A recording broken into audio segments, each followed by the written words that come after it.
میرا جینا میرا مرنا الہی تیری خاطر ہو۔ اعوذ باللہ من الشیطان الرجیم، بسم اللہ الرحمن الرحیم۔ وما من دابة في الأرض إلا على الله رزقها ويعلم مستقرها ومستودعها كل في كتاب مبين وهو الذي خلق السماوات والأرض في 6 أيام وكان عرشه على الماء ليبلوكم أيكم أحسن عملا ولئن قلت إنكم مبعوثون من بعد الموت ليقولن الذين كفروا إن هذا إلا سحر مبين وما من دابة في الأرض إلا على الله رزقها، اور کوئی رزق کھانے والا جانور روئے زمین پر چلنے والا ایسا نہیں کہ اس کی روزی اللہ تعالی کے ذمے نہ ہو۔ کوئی رزق کھانے والا جانور روئے زمین پر چلنے والا ایسا نہیں کہ اس کی روزی اللہ تعالی کے ذمے نہ ہو۔ وَيَعْلَمُ مُسْتَقَرَّهَا وَمُسْتَوْدَعَهَا، اور وہ ہر ایک کی زیادہ رہنے کی جگہ اور چند روزہ رہنے کی جگہ کو جانتا ہے۔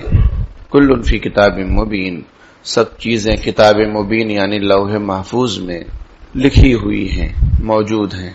اس آیت میں اللہ تعالیٰ فرماتے ہیں کہ روئے زمین پر کوئی بھی کھانے والا جانور، چاہے وہ کیڑے مکوڑے ہوں، چاہے چرند ہوں، چاہے پرند ہوں، چاہے درند ہوں، چاہے حیوان ہوں، چاہے انسان ہوں، کوئی بھی ہوں، سب کی روزی کا ذمہ اللہ نے لیا ہے۔ ذمہ یعنی ذمہ داری، رسپانسبلٹی اللہ پاک نے لی ہے۔ اس میں ایک بہت بڑے عقیدے کی اصلاح ہے، ایک بہت بڑے عقیدے کی تعلیم ہے، وہ یہ کہ جو کوئی بھی پیدا ہوتا ہے اس کے کھانے پینے کا انتظام اللہ نے اپنے اوپر لے رکھا۔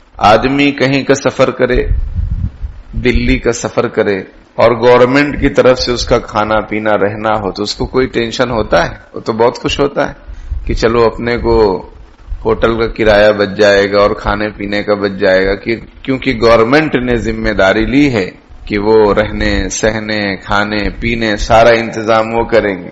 یہ آدمی کہیں مہمان بنتا ہے تو میزبان کی ساری ذمہ داری ہوتی ہے کہ وہ اس کے کھانے پینے کا انتظام کرے، تو مہمان فری ٹینشن ہوتا ہے۔